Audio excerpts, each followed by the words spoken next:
Olá, boa tarde. Estamos começando mais um programa Beto Madeira aqui na TV Sul.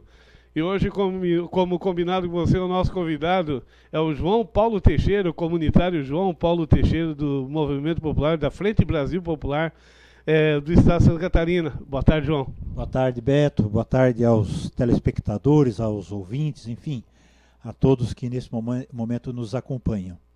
Seja bem-vindo mais uma vez aqui, João. É sempre uma alegria te receber aqui no nosso... Alegria é minha. Até estava comentando um pouco assim com a Sônia, a gente fica um pouco ansioso, um pouco nervoso, né, porque é legal, né, ao mesmo tempo, essa responsabilidade grande, né, de ocupar um espaço como esse, de entrar dentro da sala, do espaço, né, de tanta gente, né, e espero aqui, né, poder nessa conversa nossa, a gente, né, contribuir com o momento que a gente está vivendo, e até dizer assim que agora participando desse novo grupo, né, contigo e com todos que fazem parte do grupo, aparecem ideias diferentes, né, desafios diferentes, e aí a gente é obrigado a ficar, né, se policiando, né, se cuidando, né, para não ofender, para não agredir, mas ao mesmo tempo também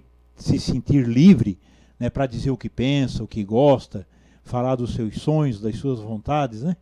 Então, estar aqui no teu programa hoje tem esse simbolismo todo, todas essas significações, né, de desafios, né, e de possibilidades, de certezas, mas também de dúvidas, né, de inseguranças, de como será o futuro, né, o que é que nos aguarda ali na frente, enfim. Mas é muito bom estar contigo, Beto, né, e com teus seguidores, não sei se é esse o termo que se usa. Vale qualquer termo aqui, João, vale qualquer termo. A Sônia que está aqui, né, uma alegria, não vai dar para mostrar ela agora aqui, quem sabe outra hora a gente convida ela para sentar ao nosso lado, né, João? Com certeza, tem muito na área da saúde mental para conversar, né, com os ouvintes. Ah, então, né, que coisa tem uma boa. grande contribuição, né, como professora, né, e como cidadã, né, na luta por saúde de qualidade, né? Opa, então a Sônia que está aqui acompanhando o João, está aqui no nosso estúdio também. Pois mesmo, vamos ver quem está ali, Rarena? Vamos ver ali, vamos dar uma olhadinha. Vamos. Natália Silvia Garcia. Vamos ver ali, enquanto o Rarena... Landa Bordignon. Paulo César de Jesus. Fábio Pacheco. Luana, Renato Garcia, a todos vocês, muito obrigado. E a vocês que não aparece aqui o nome, porque certamente vocês não estão conectados nos nossos grupos, pode dar um alô aí que a gente manda aí um alô também para você. Muito obrigado a todos aí pela sintonia. Aliás, ultimamente, João, tem crescido muito a audiência do nosso canal. Isso é muito bom, porque a gente também está trazendo informação de qualidade. Como essa informação aqui hoje, essa entrevista aqui hoje. João, vamos pegar pesado já. A nível nacional, o ex-presidente Luiz Inácio Lula da Silva era uma aposta de tantos outros candidatos de que ele, com a prisão dele, ele iria cair, inclusive, do próprio judiciário, enfim, né, na pesquisa. Mas parece que quanto mais se aproximam as eleições, mais ele cresce nas pesquisas, João. Que fenômeno é esse? Nós estamos vivendo no Brasil uma situação única, né? Única, porque normalmente aqueles que ocupam o Estado, aqueles que ocupam o governo, o faziam, né, com o firme propósito de dar continuidade à velha política. Ocupavam o espaço de governo, tanto no governo federal como nos governos de Estado, nos municípios, para atender os interesses basicamente das elites, né, da grande elite a nível nacional, a nível Estado e local. E com a ascensão do Lula à presidência da República, né, a vida dos ricos, a vida da elite, aqueles que ganhavam muito dinheiro, os banqueiros, os grandes empresários, esses continuaram, durante os 12 anos de governo do PT, continuaram ganhando muito dinheiro, né, não deixaram de ganhar dinheiro.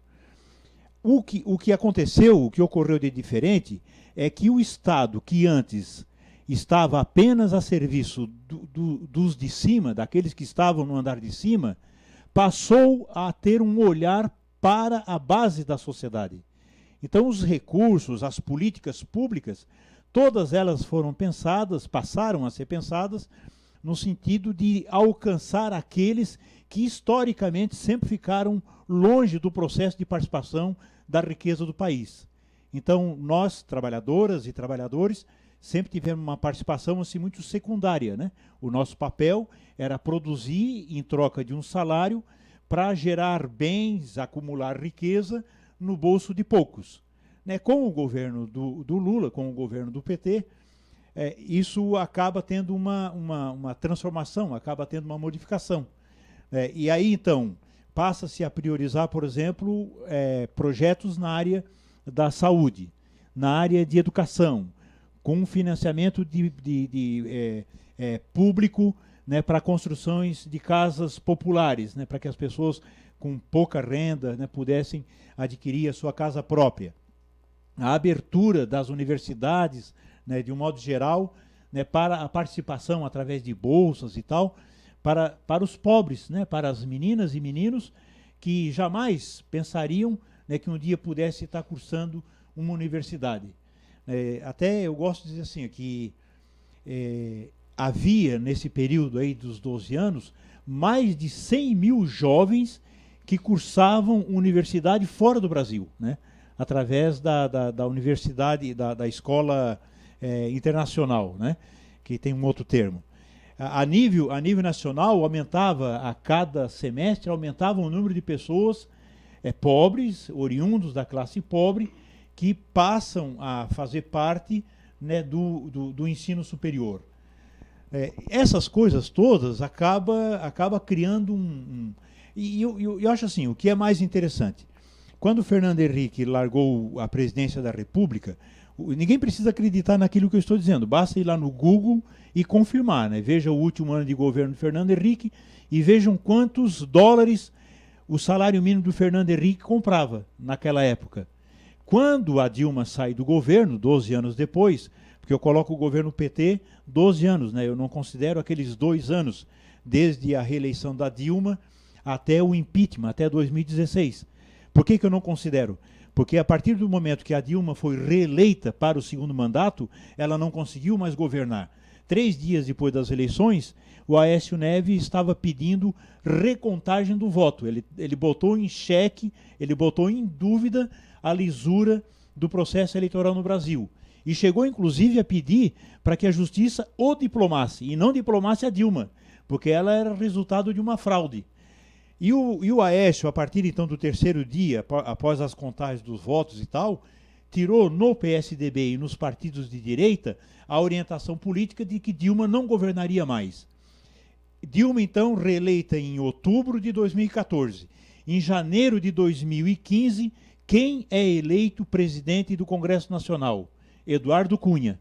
E a partir da eleição de Eduardo Cunha no Congresso Nacional, o governo de Dilma simplesmente inexiste. Aí começa todo o processo de boicote ao governo da Dilma e os empresários embarcaram nessa, infelizmente, por influência da mídia, né, por acreditarem, por exemplo, que o PT de fato era um partido corrupto, era um partido, né, o Dallagnol, com aquele pariponte que ele inventou, que ele criou, uma coisa que ele buscou lá nos Estados Unidos. Teve um fato político, né, com um político popular importante lá, criaram esse tal do pariponte e tal, ele teve informação disso, ele foi atrás e colou, né, trouxe para cá, transportou essa ideia aqui para o Brasil. E começou, através do Ministério Público, principalmente, a fazer denúncias e denúncias e denúncias, né, em cima do Lula, em cima do PT, e vocês todos que acompanharam a grande mídia puderam ver, né, aquele período em que atearam fogo em sedes do PT, ameaçaram lideranças petistas, invadiram a maioria das sedes, picharam as sedes do PT. Quer dizer, o PT foi e ainda é alvo, né, de muita perseguição política. E aí a gente pode pensar assim, né, Beto e todos da TVR Sul. Mas é porque foi um fato único? Não, não é único. Na história do Brasil, a gente percebe que em vários momentos a elite brasileira se volta contra líderes populares. E as pessoas que são mais velhas, e quem é mais novo pode estudar, basta ver o que fizeram com Getúlio Vargas. Getúlio Vargas chegou ao ponto, né, de cometer suicídio, porque passou a encontrar muitas dificuldades para governar. E ele não governou direito, porque não deixaram governar direito, por quê? Porque defendia a Petrobras, aliás, Petrobras que foi criada por ele, porque criou a lei trabalhista, quer dizer, que era um governo que de alguma forma também se preocupava com o trabalhador, com a trabalhadora. A legislação do trabalho que a gente teve em vigor até alguns dias atrás, porque agora o Congresso Nacional, né, derrubou, né, a maioria dos direitos dos trabalhadores. Então, a disputa política no Brasil, ela vem se dando, né, em vários momentos da história. Então, o que acontece hoje não é uma excepcionalidade, não. Lógico, guardadas as proporções, guardadas as conjunturas, né, que são diferentes, os momentos políticos são diferentes, né, mas a tentativa da direita, do setor conservador da política, se manter no poder a todo custo, mesmo que isto represente até dar um golpe, como fizeram em 64, como fizeram agora, né, em 2016, 2014 e 2016, e isso faz parte da história, isso é recorrente na política do Brasil. E o Lula, e aí eu queria fazer um parênteses aqui, Beto, e dizer assim para o teu ouvinte, para o teu telespectador. Eu sou João Paulo Teixeira, trabalhador da construção civil. Hoje à tarde não fui trabalhar, estou deixando de ganhar o meu dinheirinho. Felizmente eu sou um trabalhador autônomo, eu não tenho patrão, então sou dono do meu próprio trabalho, né?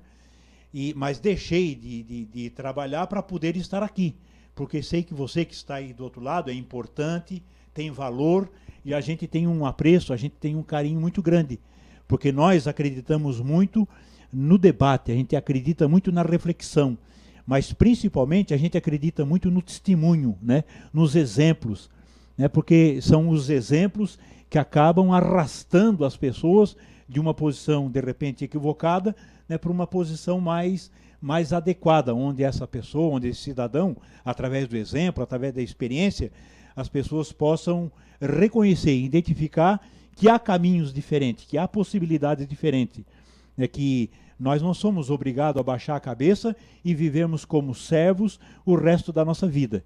E, infelizmente, no Brasil, embora a gente diga que viva num Estado democrático e de direito, a direita simplesmente não aceita que os de baixo tenham acesso ao sol. Porque toda a perseguição em cima do Lula se dá exatamente porque o Lula começou a inserir, em termos de qualidade de vida, esse exército de miseráveis que sempre foram alijados dos processos políticos e econômicos do nosso Brasil, que agora passaram a ter saúde, passaram a ter acesso à educação, passaram a ter acesso, não precisavam mais andar só de bicicleta ou de ônibus, podiam andar de carro, porque todos podiam comprar o seu carro, muitos já podiam inclusive andar de avião. Existe até uma frase histórica, importante, né, que foi citada há poucos dias, poucas semanas atrás, de uma empresária, que eu não vou saber lembrar o nome, né, de São Paulo, que diz que agora não tem mais graça nenhuma ir para os Estados Unidos, porque chega nos Estados Unidos e encontra o porteiro do prédio lá nos Estados Unidos também passeando, né? Então isso demonstra assim a mesquinharia, a pequenez, né, da nossa elite, que acha que só eles têm direito à vida, só eles têm direito a viver com dignidade. Eu vou lembrar também um outro caso, o Luiz Carlos Prates, que inclusive foi demitido, foi colocado para a rua, né, da RBS, porque ele disse o seguinte, entre outras tantas asneiras que ele falava, ele disse que fala ainda hoje? Que fala ainda hoje, ele disse naquela época o quê? Ainda no governo do PT, ele disse que os congestionamentos nessas nossas grandes cidades é culpa dos pobres, que não usam o dinheiro para comprar um livro, mas compram um carro. O que ele quis dizer com isso? Ele quis dizer com isso que as estradas, que as avenidas nas capitais, nas grandes cidades desse país, sempre esteve à disposição dos ricos, sempre esteve, né, a serviço, né, dos grandes, para que pudessem se exibir, pudessem, né, circular com seus carrões para cima e para baixo. E agora tá esses pobres aí andando de carro no meu lado, junto comigo, atrás de mim, na minha frente. Então eles não aceitam isso. Eles não aceitam isso. E eu falei que eu era um trabalhador, que sou um trabalhador, então eu não vivo de política, embora eu tenha como vocação principal a atividade política. Porque gostando ou não da política, a gente tem que ter consciência que é através da política que a gente vai para o inferno ou a gente tem possibilidade de alcançar o céu. É pela política, é através dela. E se a política não está boa, quem acha que tem contribuições para dar, que venha então para a política, venha discutir, debater política, conhecer a política, se inserir na política e no partido político, ou nos partidos políticos, para que possam estar dando contribuições, para modificar então a velha política, para negar aquilo, né, que não presta. Como muita gente fica reclamando, né, dos políticos, mas pouco fazem, Beto, né, para que mude, para que seja diferente. Então eu fiz a apresentação para dizer assim, ó, eu fui um dos fundadores do PT, lá em 81, fui o primeiro candidato a prefeito pelo Partido dos Trabalhadores na cidade de Criciúma. Em 2004, pelo Partido Verde, aí, eu fui o 13º vereador mais votado de Criciúma. Eu falei do Partido Verde, porque em 98 eu saí do PT. Eu discordava do PT naquela época, discordei do PT. Achei que o PT estava se transformando assim num partido muito eleitoreiro, né? As agendas do PT, as reuniões do PT, elas estavam muito voltadas, assim, ou eram voltadas basicamente para as eleições, tanto nos municípios como as eleições nacionais.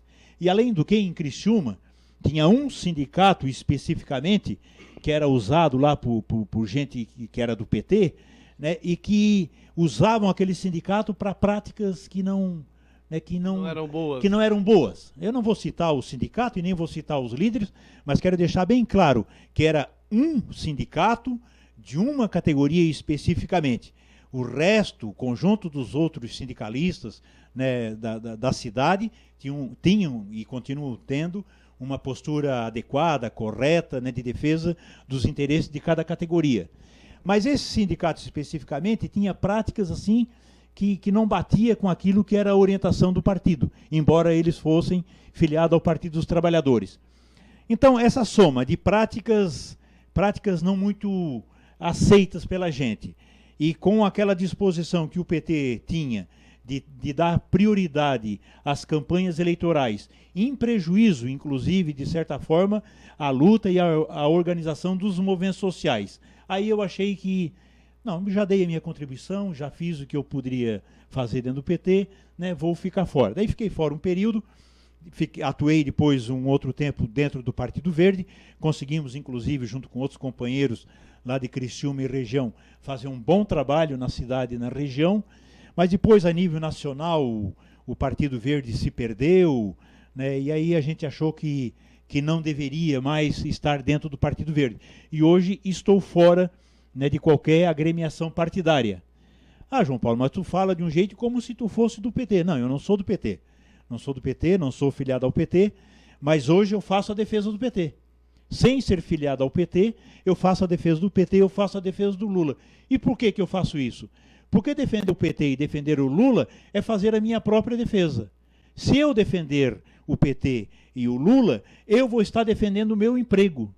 Porque no tempo que o Lula foi presidente, foi o período que nós, trabalhadores da construção civil, mais ganhamos dinheiro.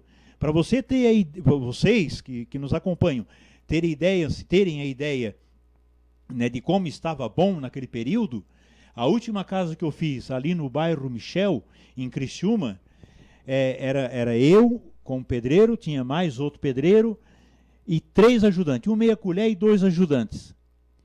O meu carro era o carro mais simples da obra, embora eu fosse o profissional mais bem remunerado.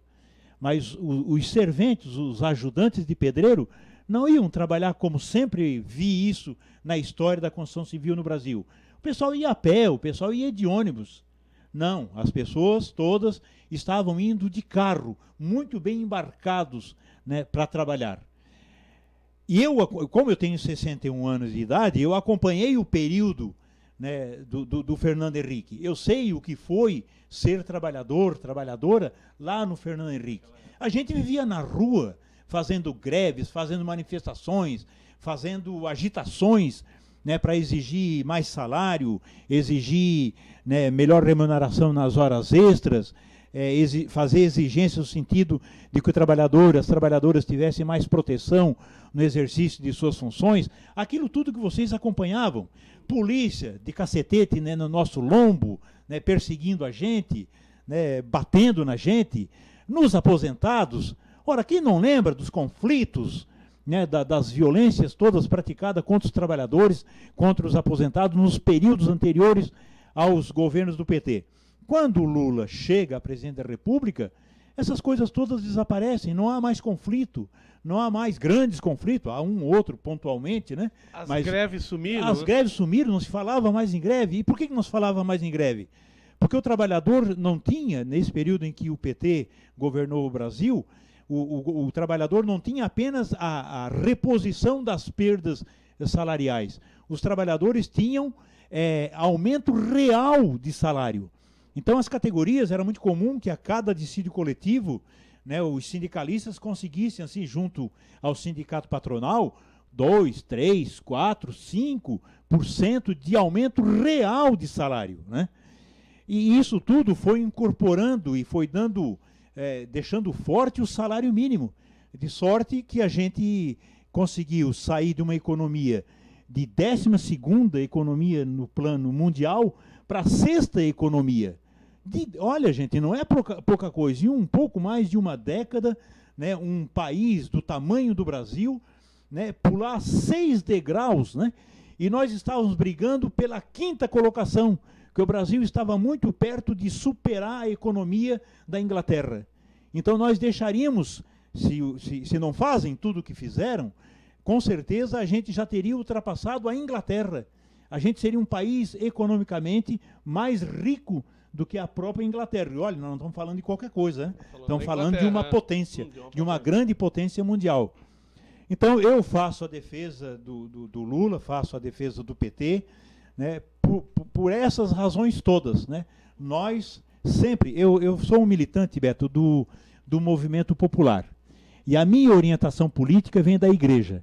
Eu sou aquele cara, né, que lá na minha juventude participei da igreja, na igreja católica, e os nossos padres, os nossos bispos orientavam o seguinte: aquela que tiver vocação para a política, deve assumir a política, deve ir para a política, deve dar a sua contribuição na política, porque a política no país está precisando muito de gente com novos valores, com novas ideias, de gente que tenha a política como um serviço, né, e não como um benefício, não como uma carreira, não como uma profissão, né, mas que tenha na política, porque a política é o quê? Eu ouvi muito as pessoas dizerem assim, que a política é a melhor forma de praticarmos o amor. Quem quiser amar o irmão, quem quiser amar a irmã, né, que faça uma boa política, que seja partícipe, que seja protagonistas de políticas, né, que tenham em vista, né, o bem-estar comum, né, e combater a política egoísta, a política, né, do acumular para si próprio, né, aquilo que o Evangelho diz, né, da partilha, da divisão, da busca do bem comum, né. Então eu tenho essa formação. A minha formação política basicamente se dá com base nos valores evangélicos. É com esse sentimento assim de fundo, é com essa base que a gente atua, que a gente faz política. A ponto, por exemplo, de eu não ter nenhum problema, de não ver nenhuma dificuldade em perder meio dia de serviço para estar aqui com o teu ouvinte, para estar aqui com o teu telespectador. Porque eu sei que esses exemplos de vida, né, que eu estou citando, e esses exemplos de vida que é a marca de dezenas e dezenas de centenas de milhares de homens e mulheres espalhados pelo Brasil inteiro. Porque eu não sou um fato isolado. Você, Beto, com o teu trabalho aqui, essa tua tentativa, né, de fazer esse espaço aqui ser um espaço, né, de fato de comunicação, de poder atingir o maior número de pessoas possíveis, levar uma notícia, né, direta, uma informação direta, verdadeira, transparente, sem sacanagem, sem empulhação e tal. Isso é real, né? E essas experiências precisam ser compartilhadas, essas experiências precisam ser apresentadas ao conjunto da sociedade que sempre assistiu à política. Porque nós fomos educados, Beto, a fazer política da seguinte forma: política de representação. Quer dizer, eu vou lá na eleição, no dia da eleição, dou o meu voto lá para os meus candidatos, e quando eu dou o voto para o meu candidato, eu transfiro a esse candidato, a essa candidata, a responsabilidade de fazer aquilo que eu quero. Quer dizer, eu não tenho participação nenhuma, a minha participação se dá no voto. Agora, quem vai fazer ou não vai fazer as coisas são aqueles que a gente elege. E a gente tem um pouco de contrariedade a esse pensamento, porque esse pensamento, né, de política de representação é um convite ao afastamento da grande maioria dos processos políticos. E é por isso, e é por conta desse afastamento da população de um modo geral dos processos políticos, que os espertinhos da política tradicional acabam fazendo o que fazem. As sacanagens que acabam fazendo o que fazem no Congresso Nacional, na maioria das câmaras de vereadores, na maioria das Assembleias Legislativas, espalhada pelo país inteiro. E a gente sabe que no meio desses tantos aí existem aquelas figuras extraordinárias, aquelas figuras que são sérias, que são decentes, que de fato, por exemplo, lá no Congresso Nacional não tem como negar. Existe lá em torno de uns 150 deputados e deputadas que são gente boa, são gente séria, são gente que estão lá para brigar, de fato, em favor, né, dos trabalhadores, das trabalhadoras do Brasil, da sua soberania, né, da defesa do seu patrimônio natural, tem, mas são minoria. Agora, nós somos convidados, nessas eleições agora de 2018, a ter um papel mais ativo, mais participativo nessa história. Não só apenas dando voto, mas também pensar e saber, por exemplo, se o candidato a deputado estadual, deputado federal, senador, se o seu candidato, aquele que você quer votar, tem essa predisposição de, durante um mandato, né, discutir contigo, eleitor, né, saber de você, eleitor, qual é a tua opinião, né, quais são os projetos que, de repente, né, os deputados, os senadores, né, deveriam levar lá para Brasília ou ali para, né, a Assembleia Legislativa aqui em Santa Catarina. Uhum. Então, é isso. Então, concluo essa parte, né? Fecho esse primeiro momento assim, de reflexão da gente, dizendo isso, que não é preciso estar necessariamente filiado a um partido político para que você tenha participação política. O que a gente precisa ter muito claro é o seguinte: qual é o país que a gente quer? Qual é a nação que a gente quer? Isso a gente constrói na cabeça da gente e na alma da gente. E quando a gente constrói o país ideal, aquele país dos sonhos, né, que a gente quer, aí está aqui dentro, Beto, aí ninguém mais arranca. Ninguém mais arranca. A direita pode vir fazer o que quiser. Eles podem fazer as atrocidades que quiserem, mas eles jamais vão conseguir destruir o desejo que nós temos de conduzir esse país a uma situação de normalidade, onde o conjunto da sociedade possa viver com dignidade, porque o Brasil é rico o suficiente para que todo mundo possa viver bem. E a gente não precisaria viver numa sociedade com divisão de classe tão absurda como é a divisão de classe no país chamado Brasil. Muito bem, tem alguém aí, Ralê? Vamos lá, então? Sebastião Elias, muito obrigado pela participação. Antenor Sequinel. Regina Gomes. Luiz Antônio Camilo. Fred Félix Carrilho. Salete Rosa. Caetano Almeida. Refinade Decor. Cleonice Sorato. Gilmar Maranho. Cristiano Salvan, o Luiz Henrique Marques, a todos vocês, muito obrigado pela sintonia conosco, muito obrigado aí. João, pode cumprimentar o pessoal aí, João. Lá, moçada, valeu, obrigado aí pela companhia. Eu vim aqui certo de que a gente estaria junto nessa reflexão, e até queria que vocês que acompanham podem enviar as perguntas, né, trataria assim delas, se for o caso do mediador aqui concordar, né, não fujo de nenhum questionamento, e havendo alguma coisa que eu não possa responder, teria a humildade, né, de reconhecer que poderia, quem sabe, oferecer essa resposta em outro momento. Mas naquilo que a gente tem domínio, né, estamos à disposição. Inclusive, né, de ser contraditado naquilo que estou falando.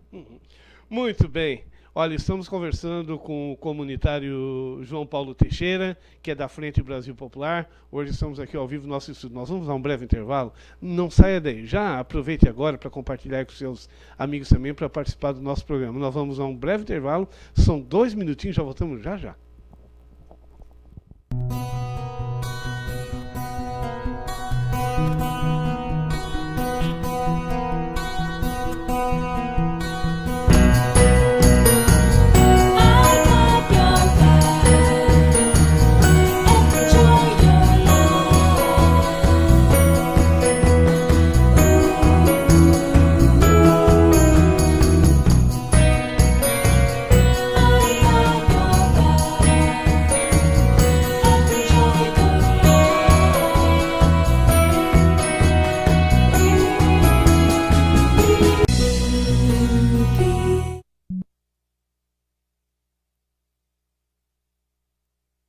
Anywhere you go,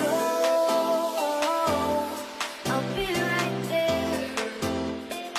Cherry Pet Shop.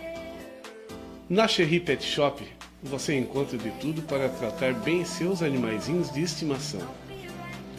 Banho e tosa artesanal, hidratação, estética animal, rações e produtos medicinais. Aqui na Cherry Pet Shop, seus sinceros amigos terão tratamento VIP. Venha conferir. Fica na rua Antônio Guglielmo Sobrinho, 208, Centro Morro da Fumaça. Telefone 3434-1904. WhatsApp 8828-6418. Cherry Pet Shop. Anywhere you go, I'll be right there.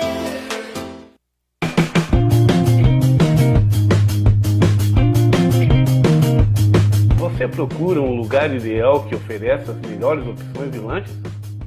Trailer do Chico Bento. O melhor prensadão. Os mais deliciosos lanches para toda a família. Próximo à Caixa Econômica Federal, em Morro da Fumaça. Telefone 3434-1639 ou 99625-4512. Com entrega a domicílio. Trailer do Chico Bento. Venha conhecer.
Olá, estamos de volta. Eu falei para você que era rapidinho, então estamos aqui na TVR Sul. Lembrando a você que nós estamos ao vivo nesse momento pelo www.tvrsul.com.br, que é o nosso canal oficial. Estamos lá no YouTube também, onde você pode assistir em tela grande, aí na sua Smart TV, lá no YouTube TVR Sul, e nos Facebooks TVR Sul Comunitária, MF Sul Morro da Fumaça e o meu particular, que é Beto Madeira. Silvia Mari Wagner, Silvia Mari Wagner, Everaldo Alcides Rocha. João, não sei se eu já te convidei outra vez, o Everaldo Alcides Rocha, ele é dono aqui na cidade do melhor prensadão, o trailer do Chico Bento. É saborosíssimo. Quando vim em Morro da Fumaça, um dia desse à noite, até vou te convidar para vir aqui para a gente visitar o trailer do Chico Bento. É sensacional. E quando faz a entrega a domicílio, o produto chega quentinho em casa. Então, show de bola. O Everaldo, valeu, gente boa. Bater esse elogio aí do Beto. Verdade, show de bola. Um grande abraço aí essa semana eu vou estar trazendo ele aqui para falar justamente desse negócio, que é um negócio sensacional aqui na cidade de Morro da Fumaça, o lanchão mais bem visitado da cidade. Show de bola. Estamos conversando nessa tarde de hoje com João Paulo Teixeira, da Frente Brasil Popular, ele que é um comunitário aqui na região sul. Imagina, quem não conhece o João há muito tempo, né? Quem não conhece, agora vai estar conhecendo, né, João? Pois bem, eu quero fazer uma pergunta, João, que talvez ela não seja tão importante, mas eu acho que vai dar assim, esclarecer um pouco essa questão, e eu sei que você consegue fazer isso com clareza, porque às vezes não tem isso muito claro. Nós tivemos o impeachment da Dilma, né? O PT, quando assumiu o governo, ele assumiu com a proposta de discutir os projetos de país com a sociedade, com os filiados, com o partido, inclusive lá na base dos municípios, e com seus simpatizantes e com a sociedade de uma forma geral. Mas a gente percebeu que teve um momento na história do governo que quem estava no governo, quem detinha os cargos, eles se separaram da sociedade.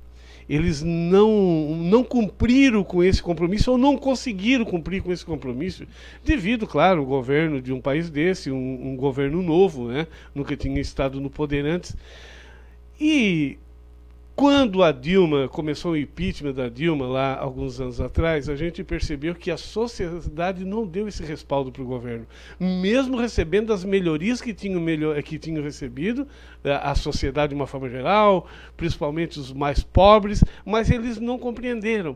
Isso não foi uma falha grande do Partido dos Trabalhadores, a partir do momento que pensou em dar condições, mas não explicou por que não discutiu, não dialogou com a sociedade, por que esses recursos estavam vindo e por que era importante defendê-los? Pois é, Beto, eu acho que essa é uma pergunta assim, importante, de fundo, né, e ela com certeza ela será objeto, essa pergunta será objeto, sim, de muitas reflexões, de muitos debates, né, porque havia toda uma expectativa em torno do que seria, né, como seria um governo, né, dirigido pelo PT. E acabou tendo, depois de 12 anos, os resultados que a gente esbocei alguma coisa por aqui durante o programa. Agora, uma coisa é fato, assim, né? O PT, ele, durante todo o seu mandato, ele sempre foi um partido que apostou muito no institucional. O PT sempre se valeu, né, e lançou mão, né, dos aparelhos, das formas, dos instrumentos que a sociedade dispõe para poder dar fluxo, né, chegar a resultados com as suas políticas. Vou tentar exemplificar. Quem financiava, né, o projeto Minha Casa Minha Vida era o governo federal, era o governo do Lula, foi o governo da Dilma que bancava, botava todo o dinheiro, né, fazia todo o investimento, inclusive subsidiando, né, dependendo do perfil do inquilino, do comprador, né, se não tinha, ganhava R$1.000, então para aquela pessoa que ganhasse R$1.000 poder pagar uma prestação de R$60, por exemplo, o governo pagava um percentual, né, para o banco, né, para o agente financiador. Então o governo subsidiava cada parcela daquela. Então, em resumo, quem financiava, quem botava o dinheiro, quem garantia, né, a construção das casas populares era o governo federal. Agora, quem é que fazia a distribuição das chaves? Quem é que entregava as chaves? Não era o governo federal. Não era o PT que estava, por exemplo, eu sou de Criciúma, né? E então, quando entregava lá um condomínio com 300 apartamentos, né, às vezes não tinha sequer um deputado do PT, mas toda a trupe do município, prefeitos, secretários, convidados todos do prefeito, estavam lá para fazer a festa, para entregar a chave. E para a maioria da sociedade, inclusive daqueles que estavam sendo beneficiados com o programa Minha Casa Minha Vida, aquela casa lá foi dada pelo prefeito, foi o prefeito que deu, né? Eu estou falando isso da moradia, mas isso vale para todas as políticas. Na área da saúde, as UPAs, por exemplo, que foram construídas, né, pelo Estado, é tudo dinheiro do governo federal. Mas para muita gente é o município que constrói essas unidades, né, de saúde. E vale para as outras coisas, para a educação, para tudo. Então, eu acho que o governo do PT... Mas por que o PT fazia isso? Porque como a prefeitura já tinha uma estrutura, tinha funcionários, tinham técnicos e tal, o governo, para não onerar, para não criar mais um cargo, para não aumentar, né, o custo né, dos serviços a nível federal, o governo se valia da estrutura que já estava montada, né? Então, eu acho que isso acabou desligando um pouco assim, as conquistas, né, de uma boa parte da sociedade, como reconhecimento, né, do governo federal. A ponto, por exemplo, eu encontrei algumas pessoas que participam, que ocupam casas, né, do projeto Minha Casa e Minha Vida, e dizem assim, não, essa casa é minha, ninguém tem nada a ver com isso, eu estou pagando e tal.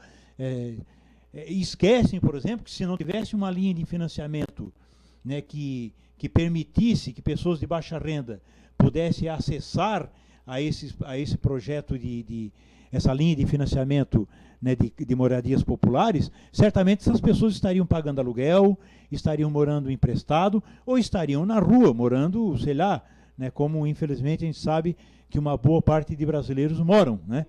Porque em 95 nós fizemos um movimento a nível nacional, reunimos lideranças dos movimentos populares, as pessoas que atuavam nos bairros, né, nos movimentos de moradias e tal. Nós, em 95, Fernando Henrique era presidente, e nós fomos lá para fazer algumas exigências. E uma das coisas que a gente pedia na nossa minuta de reivindicação é que o governo federal criasse uma linha de financiamento para casas populares, porque naquela época o que existia eram linhas de financiamento para a construção de moradias para a classe média, e classe média alta. Se fosse classe média baixa, não teria acesso a essas linhas de financiamento, porque os juros eram altos, as parcelas eram altas, e não era para qualquer um. Veja, em 95, e o governo do Lula, o governo do PT, acabou dando viabilidade a essa política. Ou seja, uma dona de casa ou uma empregada doméstica que tem uma renda ali de R$800, de R$900, tem possibilidade de adquirir a sua casa. E não só de adquirir a casa, como tem possibilidade, inclusive, de mobiliar toda a sua casa. Né? Como a gente sabe de muita gente que mobiliou a casa a partir, né, dessas linhas de financiamento para né, a mobiliação das casas. Então, Beto, eu explicaria assim, essa distância, né, do governo federal, né, com as organizações de base da sociedade, por aí, né? Porque o PT sempre foi muito cobrado, e o Lula ele dizia assim, eu não posso errar, não me será dado o direito de errar, eu não posso errar. Então, nas políticas públicas, sempre que era permitido, que era possível estabelecer políticas de parcerias, e isso foi feito. E aí a sociedade organizada como um todo, e a gente tem que considerar o seguinte, né, Beto? O Lula saiu do governo com 94% de aprovação.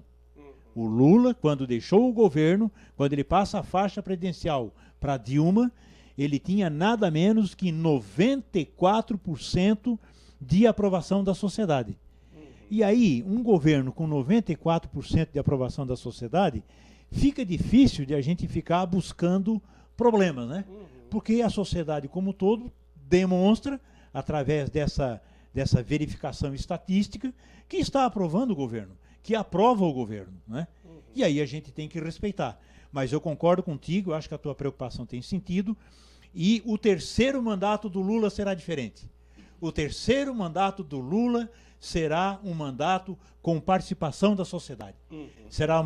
Terá a participação do empresário, terá a participação dos trabalhadores autônomos, terá a participação das trabalhadoras, dos trabalhadores, de todos os setores.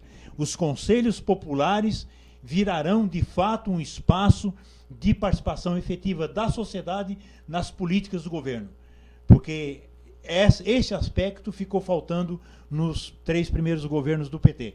Então eu acho que agora, com tudo isso que a gente está passando, com tudo isso que a gente está vivendo, com certeza, né, o Lula será o próximo presidente da República, só não será se a justiça não, só não será se parte do judiciário não deixar. Porque eu tenho certeza, eu ando pela rua e eu tenho certeza absoluta, mesmo que a gente ande assim, numa região assim, de alguma forma um tanto coxinha, ainda com bastante gente ainda que apoia o golpe, que ainda acredita nas coisas que a Globo conta, né? Mesmo nessas regiões conservadoras, aliás, Santa Catarina é o segundo estado onde o Lula, onde o Lula não ganha as eleições. Santa Catarina, o que para mim é uma vergonha, né? Isso é uma vergonha porque, né, um estado como o nosso, né, que é um estado pequeno, economicamente assim, frente a outros tantos estados, a gente imagina que as pessoas deveriam ter mais informação. Mas, infelizmente, os pensamentos conservadores e o medo de fazer diferente, de ser diferente, por enquanto está ganhando a briga, mas vai perder. Lula também chega na frente aqui em Santa Catarina, porque agora, semana que vem, começa o debate, os programas eleitorais na televisão, e aí tudo aquilo que a Globo disse durante esses últimos 4 anos, vai cair por terra. Porque o Lula, junto com o PT, vai ter 2 minutinhos todo dia na televisão para contar a verdade para esse povo. O povo vai ficar sabendo que o crime que o Sérgio Moro encontrou no Lula foi um ato de ofício indeterminado. Vou falar isso olhando para você que está em casa acompanhando a gente. O Lula está condenado, essa câmera?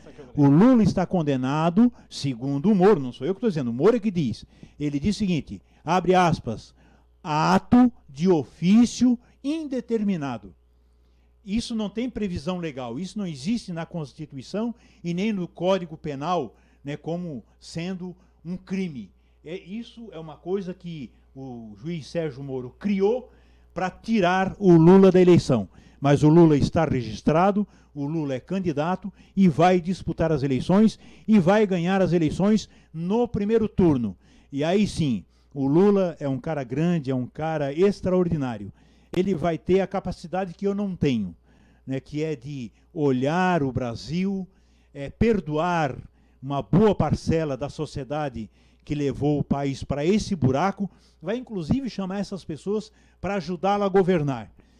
E vamos, de novo, voltar a ter um país de ponta no mundo, como era antes de terem dado o golpe em Dilma Rousseff.